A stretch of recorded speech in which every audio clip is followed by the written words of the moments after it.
금일 간증하게 될 한정필 성도입니다.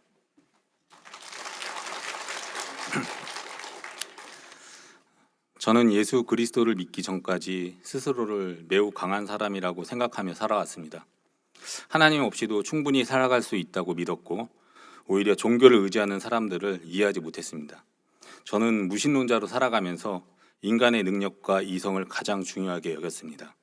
노력하면 무엇이든지 이룰 수 있다고 생각했고, 제 삶의 주인은 언제나 저 자신이라고 생각했습니다.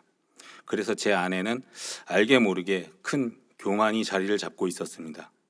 하나님 없이도 잘 살아갈 수 있다는 자신감은 결국 하나님보다 제 자신을 더 신뢰하는 삶으로 이어졌습니다.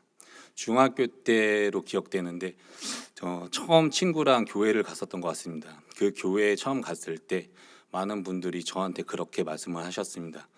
학생은 매우 교만하고 자만하다고 말씀을 해주셨습니다. 그때가 아마 중학교 2학년 때 같은데 제 상식으로는 도저히 이해할 수가 없었습니다. 그래서 교회하고 나는 맞지 않는구나 이런 생각을 하고 그때부터 교회를 안 다녔던 것 같습니다.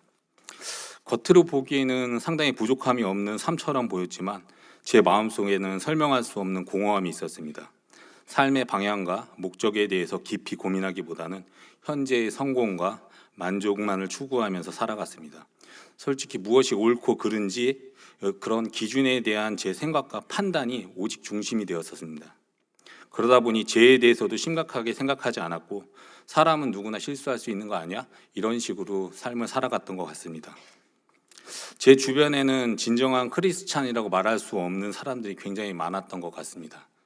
기억하기로는 중학교 때 같은데 학폭 피해자가 되지 않기 위해서는 유일한 방법이 가해자들과 친구가 되는 거였던 것 같습니다. 그 친구들이 하도 나쁜 짓을 많이 하고 저도 거기에 포함이 돼 있어서 그렇게 말을 했었던 기억이 있습니다.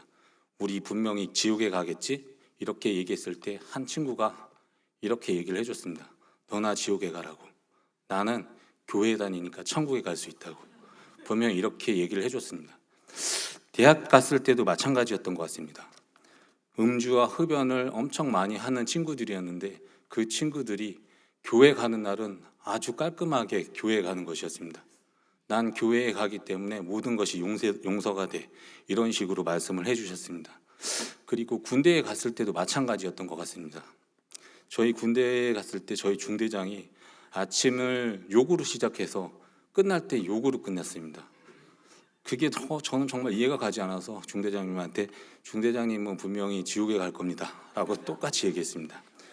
그런데 그분들이 저한테 해준 말이 동일했었습니다. 나는 괜찮아. 내일 교회 가서 하나님께 회개하면 난 천국에 갈 수 있어. 너나 지옥에 가라. 이렇게 말씀을 해주셨던 것 같습니다. 저는 큰 의문이 생겼습니다. 정말 회개만 하면 누구나 천국에 갈 수 있을까? 진정한 회개란 무엇일까? 이 질문에 대해서 제 마음속에 점점 큰 의구심이 생겼습니다. 이전까지 저는 하나님에 대해 깊이 생각해 본 적이 없었지만 이 문제를 통해 처음으로 죄와 구원에 대해서 진지하게 고민하게 되었습니다. 단순히 종교적인 형식이나 습관이 아니라 인간의 죄와 죽음 이후의 삶에 대해 깊은 두려움과 궁금증이 생겼습니다. 그 해답을 찾기 전까지 신앙의 외로움은 지속되었던 것 같습니다. 결혼 후에 와이프를 따라서 교회를 다시 가게 되었습니다. 20년이 넘도록 저는 저 자신한테 나는 크리스찬이야 라는 말을 하지 못했습니다. 왜냐하면 아까 말씀드렸던 회개에 대한 질문을 꼭 찾은 다음에 나는 진정한 크리스찬이 될 수 있고 세례를 받겠다라는 결심이 섰습니다. 그 과정 속에서 저는 성경 말씀을 접하게 되었고 예수 그리스도께서 왜 이 땅에 오셨는지 조금씩 알게 되었습니다. 특히 인간은 자신의 힘으로는 제 문제를 해결할 수 없으며 오직 예수 그리스도의 십자가 은혜를 통해서만 구원받을 수 있다는 사실이 제 마음을 크게 흔들었습니다.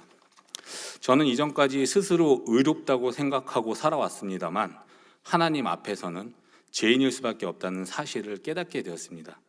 무엇보다도 저를 변화시킨 것은 회개에 대한 진정한 의미였습니다.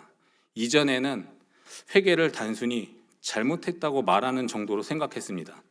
그러나 성경에서 말하는 회개는 단순한 후회가 아니라 삶의 방향을 돌이켜 하나님께로 돌아가는 것이라는 사실을 알게 되었습니다. 죄를 가볍게 여기며 반복하는 삶이 아니라 죄를 미워하고 하나님을 사랑하는 삶으로 변화되는 것이 진정한 회개라는 것을 깨닫게 되었습니다. 그 깨달음 속에서 저는 예수 그리스도를 제 삶의 구주로 영접하게 되었습니다. 더 이상 제 자신을 의지하며 살아가는 것이 아니라 저를 위해서 십자가에서 죽으시고 부활하신 예수님을 믿고 따라가는 삶을 살기로 결단하게 되었습니다. 그 순간부터 제 삶에는 이전과 다른 변화가 나타나기 시작했습니다. 가장 큰 변화는 더 이상 제 자신을 믿지 않게 되었다는 것입니다. 이전에 저는 모든 것을 제 힘으로 해결하려 했고 제 능력과 판단을 가장 신뢰했습니다. 하지만 이제는 인간의 연약함을 인정하게 되었고 제 삶의 주인이 제가 아니라 예수 그리스도이심을 고백하게 되었습니다. 어려운 일이 생길 때마다 제 생각과 방법만 붙드는 것이 아니라 하나님께 기도하며 뜻을 구하게 되었습니다. 그것은 아직까지도 정말 잘 안 되는 부분인 것 같습니다. 하지만 교회 안에서, 주님 품 안에서 조금씩 변화하고 평안함을 찾는 제 모습을 보면서 이제는 조금씩 변화해 가는구나라는 것을 느낄 수 있었습니다. 또한 삶의 기준도 완전히 변화하게 되었습니다. 이전에는 세상의 성공과 인정이 중요했다면 이제는 하나님께서 기뻐하시는 삶이 무엇인지 고민하게 되었습니다. 죄를 가볍게 여기던 모습에서 벗어나 하나님 앞에서 정직하고 거룩하게 살아가고자 노력하게 되었습니다. 물론 여전히 부족하고 넘어질 때도 많지만 이전처럼 죄를 당연하게 생각하거나 그렇게 살아가지는 않게 되는 것 같습니다. 죄를 지을 때마다 하나님 앞에 마음 아파하며 회개하게 되었고 다시 하나님을 찾고 하나님께 돌아가게 되었습니다. 무엇보다도 제 안에서 이전에 경험하지 못했던 것 중에 가장 큰 거라고 말하면 평안함이었던 것 같습니다. 세상은 여전히 불안하고 삶에는 어려움도 있지만 예수님께서 제 삶을 붙들고 계신다는 믿음이 생기면서 두려움보다는 소망으로 살아가게 되었습니다. 제 힘과 능력은 분명히 한계가 있지만 예수 그리스도는 영원하시고 완전하신 분이라는 사실이 제 삶의 중심이 되었습니다. 저는 이제 분명히 고백할 수 있습니다. 예수 그리스도는 단순한 종교의 창시자가 아니라 저의 구원자이시며 삶의 주인이십니다. 예수님은 저의 죄를 위해 십자가에 죽으셨고 사흘 만에 부활하셔서 지금도 살아 역사하시는 하나님의 아들이십니다. 저는 더 이상 제 자신을 믿고 살아가는 사람이 아니라 예수 그리스도를 믿음으로 살아가는 사람입니다. 제 삶의 소망은 세상에 있지 않고 오직 예수님 안에 있음을 고백합니다. 앞으로의 삶 속에서도 저는 여전히 부족하고 연약하고 모자랄 것입니다. 하지만 저를 구원하신 예수님의 은혜를 기억하며 끝까지 믿음으로 살아가기를 원합니다. 그리고 제 삶을 통해 하나님께 영광 돌리며 예수 그리스도의 사랑과 구원의 은혜를 증거하는 사람이 되기를 정말 간절히 소망합니다. 아직도 잘 되지 않고 힘든 부분이지만 제 힘으로 하는 것이 아니고 주님의 은총을 통해서 하는 것이기에 포기하지 않을 수 있을 것 같습니다.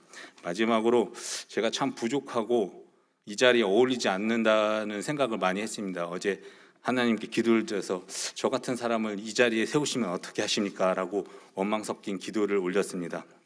아버지 하나님께서 저한테 이렇게 말씀해 주신 것 같습니다. 분명 네가 말한 대로 너는 참 부족하고 보잘것없고 이 자리에 어울리지 않는 친구가 분명한 것 같다. 그렇지만 내가 너를 이 자리에 세운 이유는 너는 앞으로 정말 많이 변하고 정말 많이 바뀌어갈고 그리고 정말 너 많이 회개할 것이기 때문에 내가 너를 이 자리에 세웠다라고 저한테 말씀해 주셨던 것 같습니다. 부족하고 모자란 간증이었는데 경청해 주셔서 감사합니다.